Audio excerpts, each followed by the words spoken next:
Hello and good evening to you. Welcome to News 360 and it's live from our news hub here to Desawa in Kanda. My name is Alfredo Conce. And I'm Natalie Force. Let's take a look at the headlines for this evening. News 360 Headlines is brought to you by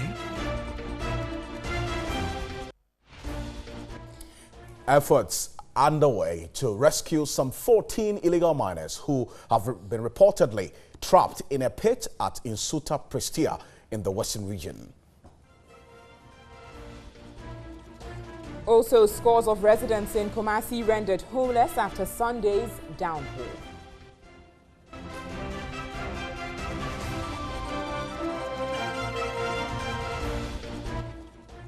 Also tonight, President Akufo-Addo awarded African Union Gender Champion in recognition of his efforts in fighting for gender equality. And Gender, Children and Social Protection Ministry to initiate process for amendment of Criminal Offences Act 1960 to tie consensual sex age of 16 to the legal marriage age of 18.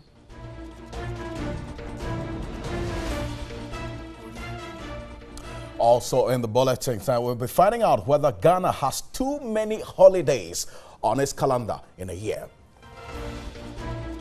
And on the foreign front, Djibouti requests African Union deploys observers along its disputed border with Eritrea.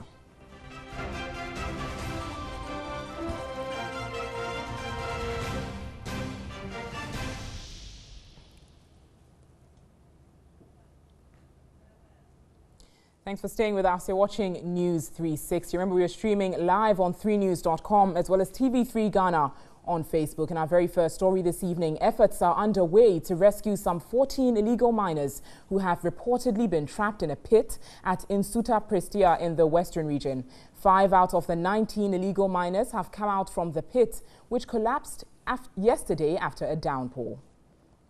It is not clear if the trapped victims are still alive. Residents are leading the rescue mission. The pit in which the victims are trapped is about 80 meters deep. According to the survivors, the miners were coming out of the pit when suddenly the pit caved in, leaving the rest who were still beneath the pit to be trapped. They indicated it was an old pit. They sneaked in to engage in mining activities. Similar disasters have been recorded in the past. And some of these illegal miners take advantage of mining pits abandoned by multinational mining companies to mine without authorization. This incident comes after government has put a temporary ban on all forms of small-scale mining in the country.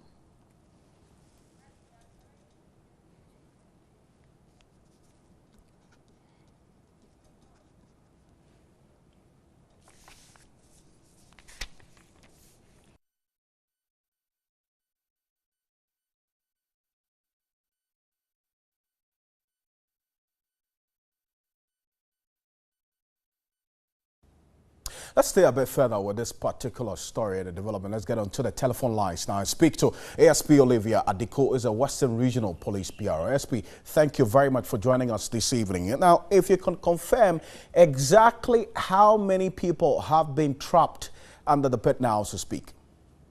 Yeah, currently, from the information we have in Pikia, there are 14 people trapped in the pit. 14? Yes, 14. And how many have been rescued since the incident happened till now?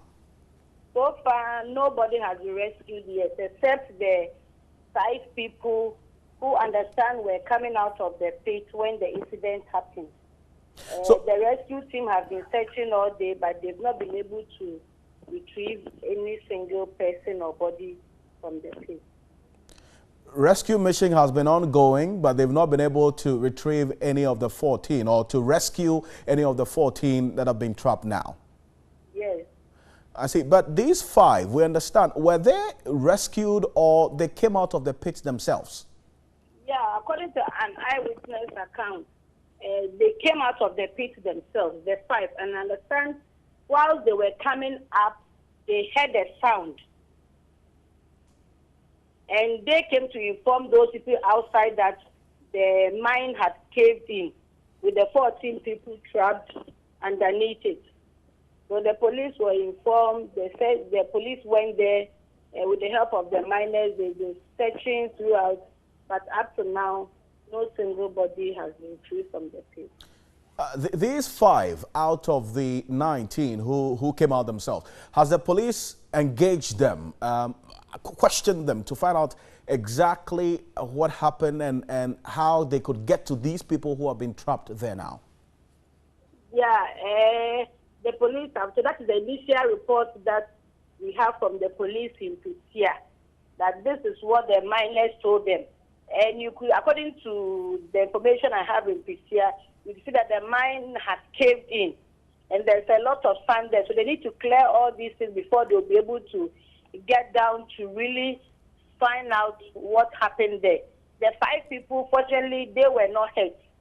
And that is the information they've given to the police. So until we find the body, we wouldn't really know whether even they are 14 or they are more than 14. But at the moment, that is the information we have. I see that earlier on we got information that is the residents who are involved in this rescue mission. Has the police gotten involved, and which other agencies are involved in the rescue mission as we speak?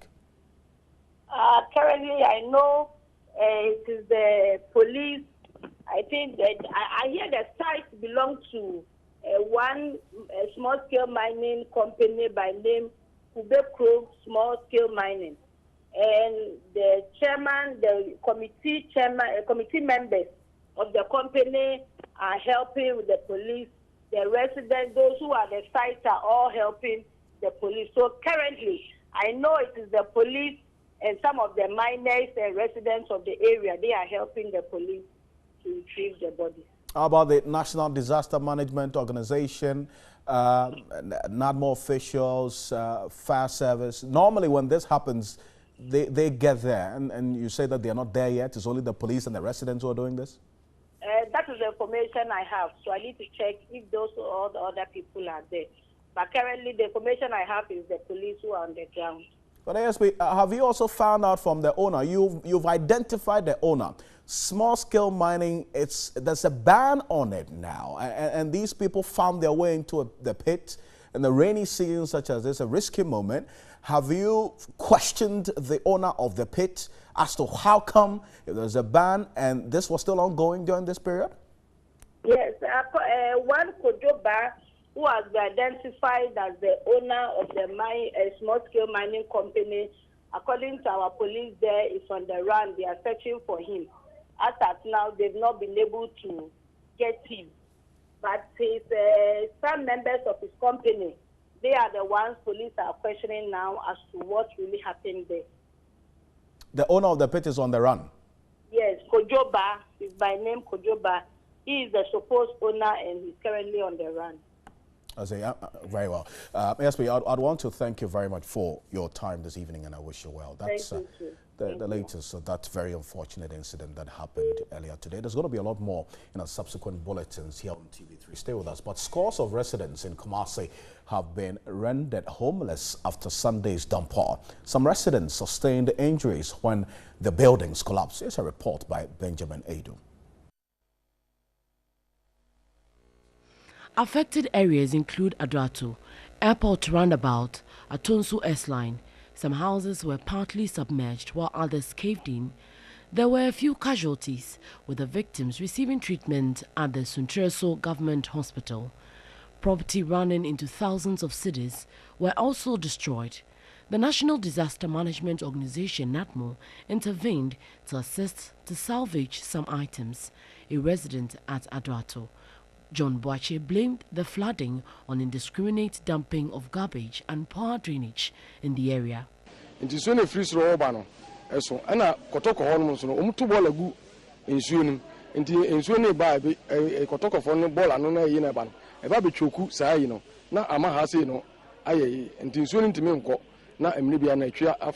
The rain also destroyed the bridge linking Adrato to Boshen and other communities.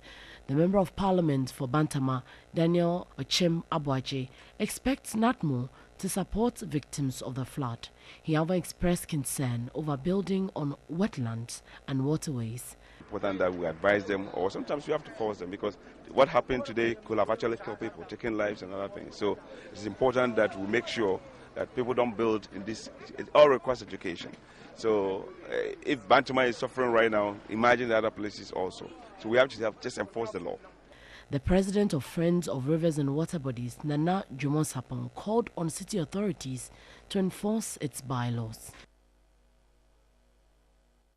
And the rains have once again exposed the unmotorable nature of link roads at Hallelujah, a suburb of Gbechile in the Kpong Katamanso district. Josephine Frimpong reports residents have been cut off following the onset of the rains. The Hallelujah is a suburb of Gbechile. By its nature, is inaccessible by road.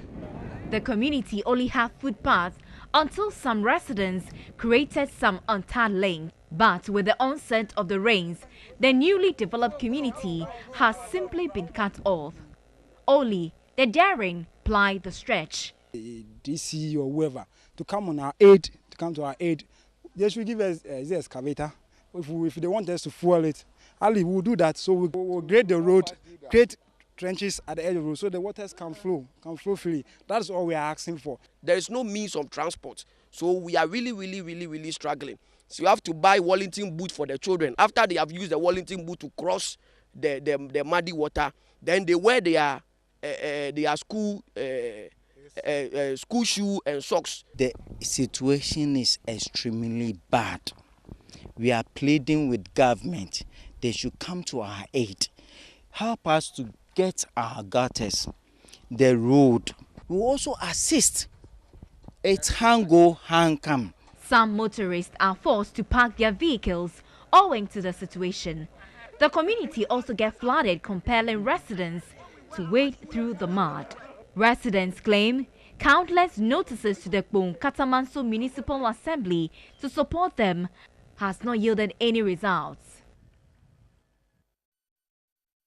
So the table Kwame Dansu Road in the Sene West district of the Bonahafo region is deplorable.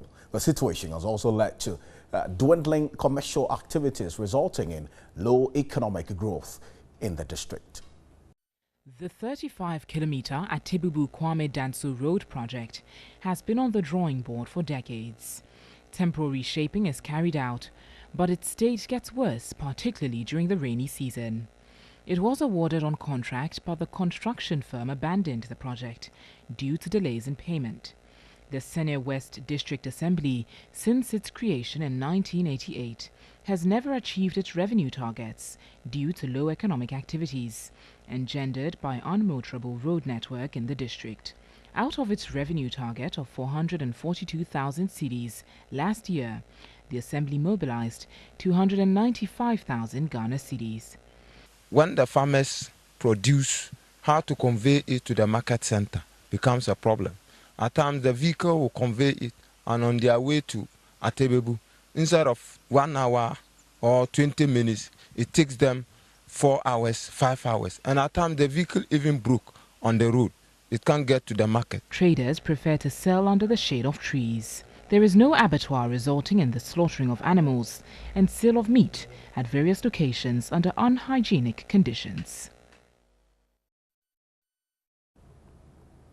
Now, President Akufo-Addo has been awarded the African Union Gender Champion by the AU Commission in recognition of his efforts in fighting for gender equality at the continental level. The president was presented with the award at the opening ceremony of the 29th Ordinary Session of the Assembly of African Union, which is ongoing in Addis Ababa, Ethiopia. President of Guinea, His Excellency Professor Alpha Condé, who is also the chairperson of the African Union, presented him with the award. President Akufo-Addo was appointed chairperson of the AU's Committee on Gender and Development early this year. The two-day meeting is expected to take critical decisions that will shape the future of the AU as the main driver for integration on the continent. The summit, on the theme Harnessing the Demographic Dividend Through Investment in the Youth, is the first under the new commission elected in January and led by Musa Faki Mahamat. Heads of state and government are expected to look at the reform of the organization, the modalities of its funding, and the free movement of people on the continent, and the implementation of Agenda 2063 the strategic framework for the socio-economic transformation of the continent over the next 50 years. Key areas also to be deliberated on are the conflict in South Sudan, Central Africa, and the Sahel region of West Africa. Well, the Ministry for Gender, Children and Social Protection is to initiate processes for Parliament to amend Ghana's Criminal Offences Act 1960 to tie consensual sex age of 16 to the legal marriage age of 18. Now, the sector minister made this known at the launch of the End Child Marriage campaign in Tamale. The worrying trends across the world has necessitated the global call for action to eliminate child marriage by 2030. On the average, 1 out of 4 girls in Ghana is married before her 18th birthday, with the 3 regions recording the highest rate. However, effort at eliminating the practice is fraught with several challenges. For instance, teenage pregnancy is one of the causes of early marriage because pregnant girls are forced to live with the men who impregnate them. But if girls are by law permitted to have sex at 16 years, stopping them from getting married at the same age is difficult. Stakeholders at the launch of the World Vision's campaign to end child marriage advocated an amendment to the criminal code. There is a challenge with the legal enforcement of this law. A lot more needs to be done in this country to end child marriage. The West African regional leader of World Vision International, Esther Lemanso, bemoaned the worrying trend, reiterating World Vision's commitment to ensure the problem is addressed. If nothing is done to accelerate progress to ending child marriage, it is estimated that the number of child brides in sub-Saharan Africa will double by 2050. The sector minister, Otiko Afisa Jaba, pledging her support towards the campaign, indicated plans to initiate the process for the amendment. There is a fine, 5 million or 1 year imprisonment or both. That is the law, that is the penalty. But who has ever enforced that penalty? We must stop child marriage and we must implement and enforce all these laws and policies. The campaign aims at reducing child marriage in Ghana by 50% by 2021. It also seeks to challenge social norms and eliminate harmful practices against children, improve policy implementation, as well as strengthen institutions and faith communities to protect children. In other news this evening, the Ministry of Environment, Science, Technology and Innovation is pushing for an increase in research fund to 1% of GDP. The sector minister, Professor Frimpong Boateng, who made this known, insists an increase would enable the ministry scale up its science and research into some communicable diseases in the country. Budget reallocation to research is currently 0.02% of GDP. Professor Frimpong Boateng was speaking at a workshop of African scientists in Accra, geared towards linking quality research to academia to foster business growth. The 175 scientists and experts from across the globe at the 3-day workshop would also review scientific progress in communicable diseases and the need for increased funding for research on the continent. Director of Alliance for Accelerating Excellence in Science in Africa, AISA, Dr. Thomas Karaoke, is confident the workshop would develop better strategies for science. Everything from infectious diseases, malaria, TB, HIV, and neglected tropical diseases, immunity and infection, host pathogen interactions, molecular mechanisms of disease, non-communicable diseases, including mental health, transdisciplinary approaches. The Minister of Environment, Science, Technology and Innovation, Professor Frimpong Boateng, expressed concern over inadequate funds for research in Ghana. For 10 years, government support to research has been 0.02%. If we are able to start with 1% of GDP, I think we can get somewhere. Apart from that, we are setting up an STI fund, Science, Technology and Innovation Fund. So we are setting up the groundwork, the framework for this thing to take off. And I'm going to take the president by his word.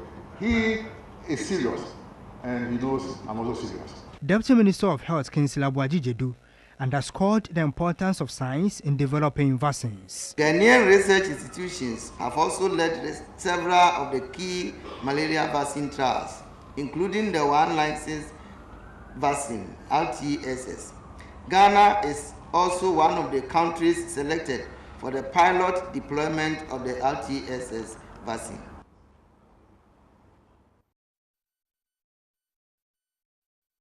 Still to come ahead of the bulletin tonight. We'll be finding out whether Ghanaians appreciate holidays.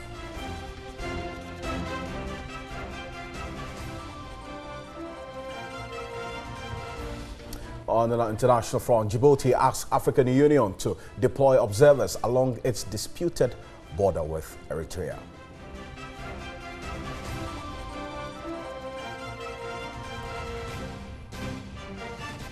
We have the details of these stories and the very latest from the world of business with Pakusi Asari shortly. Stay with us.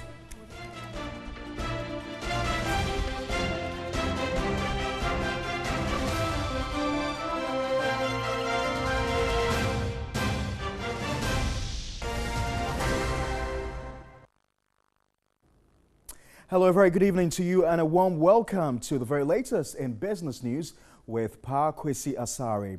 To begin with, the Chinese ambassador to Ghana, Sun Buahon, says Chinese investors are ready to invest in wind and clean coal energy in Ghana after recent engagements during an official visit by Vice President Dr. Mahamudu Bawumia. Well, according to the ambassador of China, China is confident trade volumes between the two countries would rise above the $6.6 billion figure recorded in 2015 due to the strengthening of bilateral relations.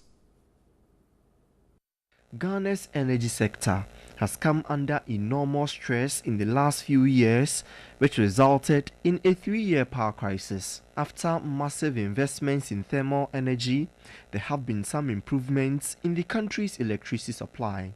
But government says investments in renewable energy has been made an urgent national priority for subsequent investments in the energy sector.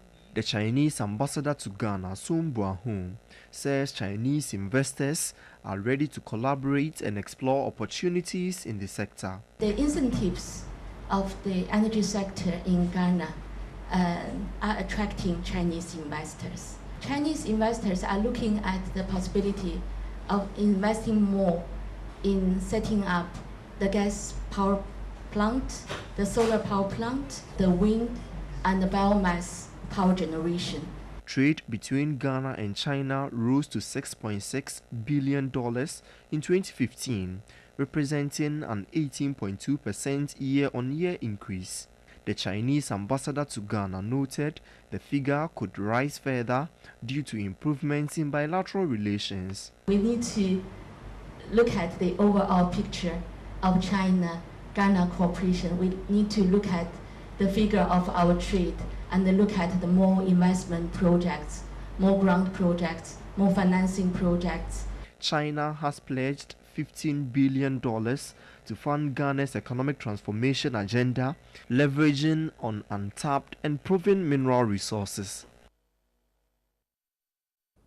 In other news, a 65-year-old farmer, Joseph Encho, has walked away with 200,000 Ghana cedis through the MTN Mahete promo. Well, the 100 days promotion was to allow MTN prepaid customers partake in SMS trivia games while winning countless prizes. Subscribers were rewarded through the Mahete promotion. Subscribers responded to trivia questions by texting OK to MTN short code 2020 to accumulate points. Each day throughout the promotion, 100,000 worth of airtime was distributed to customers, whilst 50 subscribers won Samsung Galaxy S7 and iPhone 7. The final award ceremony was to reward one lucky winner worth 200,000 Ghana cedis. Chief Marketing Officer of MTN, Ashaka, noted the promotion was born out of MTN's desire to share achievements with loyal customers. The amount of engagement that customers had was very high. not only the number of customers who participated, but number of times that they participated per day, the type of questions that they answered. So this is something which really engaged our customers, and which was ultimately the goal. Eko Inkum is the head of business promotions at the National Lottery Authority. It's basically a random process that we engage to get the selection of the winners, so that we, for example, have a mix of people with varying strengths or varying levels of participation, all having some form of chances to win. Teacher Emmanuel Mensah was the recipient of 20,000 Ghana cedis. He said he was initially hesitant about partaking in the promotion. The overall winner was Joseph Angel, who walked away with 200,000 Ghana cedis. The promotion is real. I'm grateful to MTN for this blessing. I will be able to care for my sick wife and build a house. I wish I'd won that one. In other news, Unilever Ghana Limited has launched its new brand of toothpaste, the Pepsodent Sensitive Expert, to meet the growing needs of consumers. The new product will afford consumers relief from gum problems and sensitivity.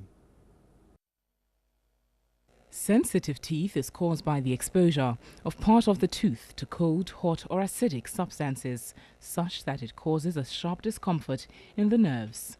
Unilever Ghana, as part of efforts to meet the growing needs of consumers, has launched a new product, Pepsodent Sensitive Expert, to satisfy its diverse consumer market.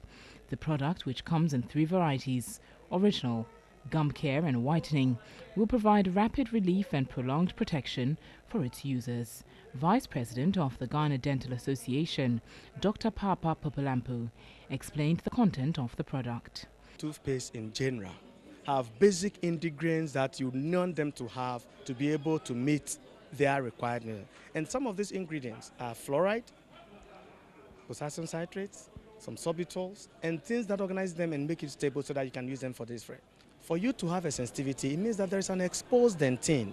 Talking to experts in Unilever, and we in line with the association, they realized that they have to do something for the growing pain and symptoms of sensitivity on the market, and they came out with a Pepsodent Sensitive Expert.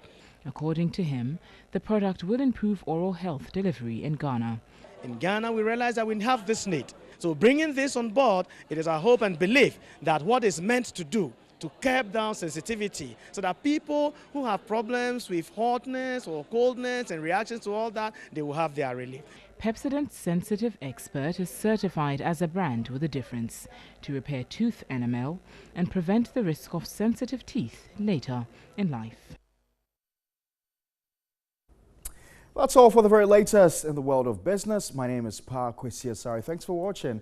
Handing over now to Natalie Fort. Thanks, Farkwesi, for those business stories. In one of our headline stories this evening, Ghanaians from January to July this year have enjoyed 9 public holidays, and there are 5 more before the year ends. Well, Evelyn Tingma has been finding out if Ghanaians really require such holidays. Holidays in Ghana are categorized into 3: national, religious, and labor holidays. Republic Day, for instance, falls under national holiday. On July 1, 1960, then Prime Minister of Ghana, Dr. Kwame Nkrumah, proclaimed Ghana a republican state. The date has subsequently been set aside as a statutory public holiday. This year's date fell on a Saturday, reason for the Monday, July 3 holiday. The norm usually in Ghana is that if a public holiday falls on a Saturday or Sunday, which are officially non-working days, it is shifted to the next working day, which is obviously a Monday. But many have raised concerns about the high number of holidays in the country. It also fell on a weekend, and I think if we left it at that, it would have been better, because we all had enough rest during the weekend. I don't really think it's necessary. 1st July was on a Saturday, so whatever could be done about the Republic Day should be done on the Saturday. I don't think it should be moved to Monday. As it stands, the country has 14 public holidays in 2017, raising concerns about productivity. We had the Ramadan feast getting finished just last week, so it's just a period of a week in between. So it could have been considered without another holiday of such. You will lose much of revenue. It affects productivity somehow. People do a lot of businesses on Monday. Places where they take daily tolls and tickets. So if a Monday no one goes to work, they will not get the revenue they're supposed to collect. But others, though aware of its implications, still want the holidays. I know for places like South Africa and Co, they have more holidays than we do. The most important thing is we just have to make good use of the productive days that we have in the year outside the holidays. Yeah, so for me, I think it's okay. Saturday was a usual weekend for us. So it's good that we push it there so that we can be able to mark the day. So for me today, I'm reflecting on what is happening with our republic, how we became a republic and all. It is true that all work and no play make Jack a dull boy. And it is also against this backdrop that every individual, working individual, is giving annual leave. So the question is, what happens to the annual leaves? Or are they not enough for one to rest? On leave days, it means you rest out of your busy schedule throughout the year because that's your leave period. Well, after this holiday, there are 5 more statutory holidays before the end of the year: Eid al-Adha, Founders' Day, Farmers' Day, Christmas and Boxing Days. All these obviously would be gladly embraced by both the working and non-working public. Evelyn Tingma, TV3 News, Accra. Holidays, Alfred, 5 more to go. Yeah, I don't know what your take is on this one, but I mean, I'm biased towards those who say we shouldn't, because you and I don't have holidays. We work on the holidays. That's so my opinion on this but one. But moving it like biased. she said in the story, moving it if it's on Saturday through to Monday. I honestly, I mean, these kind of holidays, I mean, Republic Day, if you ask anybody, what exactly is a republic? What does it mean for Ghana to be in a republic? And also the Founders' Day and all. It's supposed to be moments of reflection for us. Not to mark the day, for people to actually get to know what going to the beach and going to enjoy I agree, ourselves. that's a good point. Away from that, it still remains a holiday though, but management of the Tamale Teaching Hospital have refuted claims that the hospital has reversed to cash and carry. The hospital again refuted claims it is involved in NHI's malfeasance financially, as alleged by the group calling itself Coalition for Change in Government Institutions, describing them as unfounded and malicious. On June 12, 2017, the group issued a release raising concerns about the return of what it claimed to be cash and carry system at the Tamale Teaching Hospital, compelling subscribers of NHIS to purchase covered drugs from the hospital at their own cost. The Coalition for Change in Government Institutions alleged the hospital administration management system, HAMS, used in billing clients was shortchanging patrons of the hospital, and therefore insist an audit must be conducted of the system. HAMS is designed and developed by Ghanaians, tailored to serve local health needs, but with global standards. The concerned group claimed the software is being manipulated by the hospital administrators to extort monies from ignorant patients. Reacting to the allegation, the Director of Finance at the Tamale Teaching Hospital, Karim Kuri, described the allegations as unfounded and malicious. He said the hospital rather installed the software to halt misappropriation of hospital funds and extortion of monies from patients. Management also rejected allegations of a double charge of NHIS clients by the hospital. He said the introduction of HAMS had increased the hospital revenue, especially NHIS claims, from 39 million cedis to 98 million cedis on the average since 2013. A new legislative instrument is currently being worked on to restructure the profit-sharing arrangements for tourist sites across the country. The Receptive Facilities LI, among other things, would ensure that part of revenue generated from the facilities will go to custodial owners of the facility, the assembly, as well as the ministry. The Tourism Minister, Catherine Ablema Afeku, made this known on her visit to Nzulezo in the Jomo district as part of her visit to the Western region. She observed the community lacked several basic amenities, including healthcare and education, as residents have to rely on the services of a canoe for close to 45 minutes to the nearest healthcare facility. Ministry of Tourism no need direct supervision. Nzulezo is not under the supervision of the ministry. That is why we are working on the Receptive Facility LI to get direct supervision over all receptive facilities so that the revenue generated can be shared amongst the ministry, the traditional authorities and the assembly.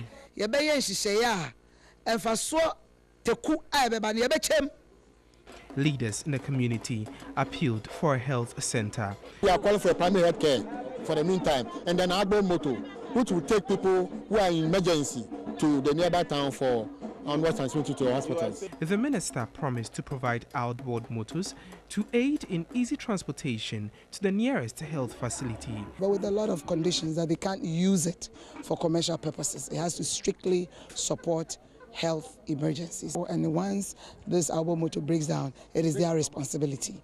The town, which has been in existence for more than 400 years, currently has a population of about 700.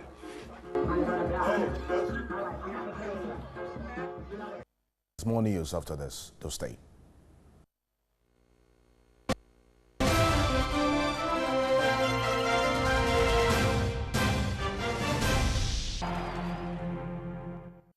Time for sports now with me, Thierry Nyan, here on News 360. Now we start off in Kumasi. Accra Hearts of Folk and Kumasi Asante Kotoko locked horns again for the second time in 24 hours and could only be separated by the lottery of penalties with Asante Kotoko goalkeeper the hero of the day. The game was full of goal-mouth action, but the finishing was off the pace, with both teams failing to make their possession count. Hearts, who seemed to be regaining their dominance over their sworn rivals, started the game on fire, but a combination of good goalkeeping and poor finishing from the Accra-based club meant that Kotoko were encouraged into the game. The Phobians missed 2 kicks from the spot as the defending champions converted all their spot kicks, with Sadiq Adams providing the panenka to wrap it all up in a grand style. The Porkman Warriors will be hoping to maintain this feat as the Phobians will be looking forward to bounce back after losing 2 games in a row.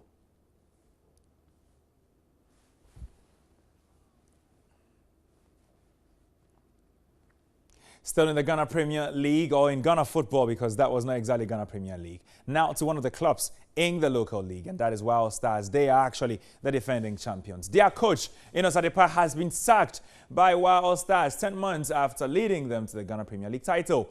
Wild Stars are just 4 points above the relegation zone after amassing 25 points from 20 games played. Adepa has struggled throughout a feeble title defense, bewildering players with tactics and team selection. But the club's hierarchy are still facing severe criticism after opting to dismiss the young coach. And with Wild Stars only 4 points off the Premier League's relegation zone, the club have acted in a desperate bid to avoid relegation to the Division 1.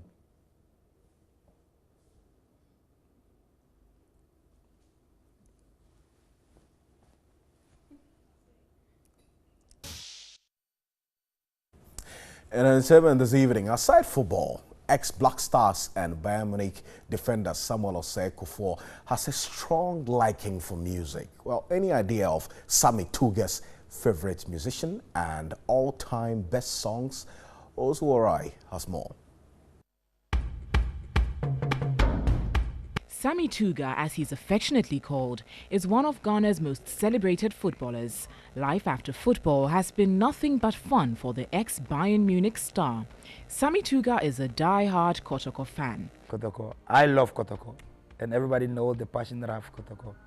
Well, in his free periods, Sammy, aged 40, would either read, swim or do anything fun. As he puts it, he enjoys hanging around with good people too.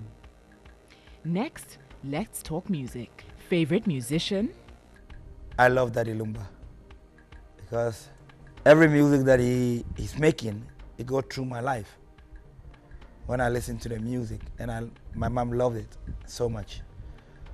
And Daddy Lumba has become the musician for me. All-time best Daddy Lumba song. Daddy Lumba music that kills me. He said in tree, I say, I didn't want to create in Benipa. That goes through my life. Who believes in me? Nobody believes in me, but there's only one person who believes in me. That was my mom. So that music is a music that always plays in my car. The famed soccer star has fallen in love with the style of yet another hitmaker. By recent times, if you tell me to choose one, I know people may say it's controversial, but I'll still choose him, Shatta Wale. Why? Because he's creative. He creates, and I like people who want to create something. How did you even think how he's gonna make Kakai? You know, how did it came across with that music? Favorite Shatta Wale music? Shatta Wale music. I love taking over. I love it because when I always FaceTime with my children, they love it and they sing it. So it makes me love the music very much. Can he sing that? And I can't sing. Well, the dancehall star did sulk in his opening lines of Taking Over. That line appears the favorite of most fans, including Sammy Kufuor. Hey, Sergeant Lee. Now I have become a trademark for every young one. They do, when you do, they say Shatta Wale, and my children loves it. Next, let's talk family. Two of his sons nurse dreams of becoming soccer stars. His daughter is a lawyer. Sammy Tuga is proud. You need to do whatever that you please to do, whatever you feel like you're doing. It's not that me forcing you to do this. No, I won't oppose anything to my children. Floyd, one of his sons, however, wants to turn a boxer. That is Osei Kufuor's headache. My son Floyd, I name him Floyd Mayweather. Anytime I asked him what do you want to do, he said I want to be a boxer. Wait a minute. Did Kufuor even realize the effect of the name Floyd Mayweather on his son? I don't want my son to be a boxer. No. I don't want to sit ringside and get my son beaten. Yeah, I can do that.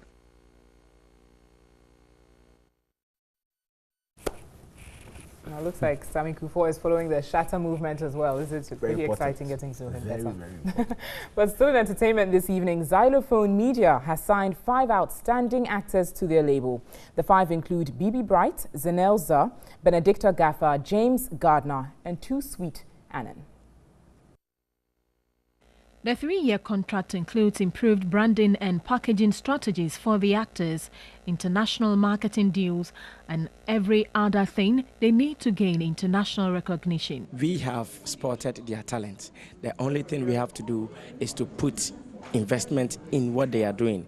When we do, they will be able to cross boundaries beyond Ghana, and that we will also be able to make our profits from them. Actor James Gardner said though technology has made movies easily accessible and the era for selling CDs is clearly over, prime hours should be dedicated to showing local content rather than telenovelas. If we prioritize our productions more than the Westerners, it would give ours some, valuability, and that will speak well for us. If you go to Nigeria, they place more emphasis on their productions more than the Westerners. That is why it's so easy for Nigerians to be recognized here than for Ghanaians to be recognized there. Actor Too Sweet Annan told TV3 that he hopes to break into an international market like Hollywood.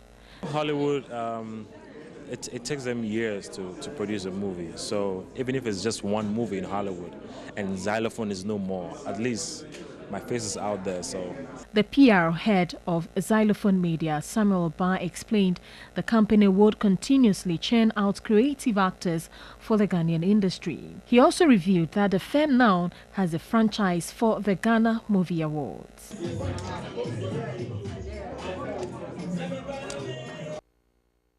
Well, that's it for News 360. We thank you for staying with us here on TV3. My name is Alfred Kansi.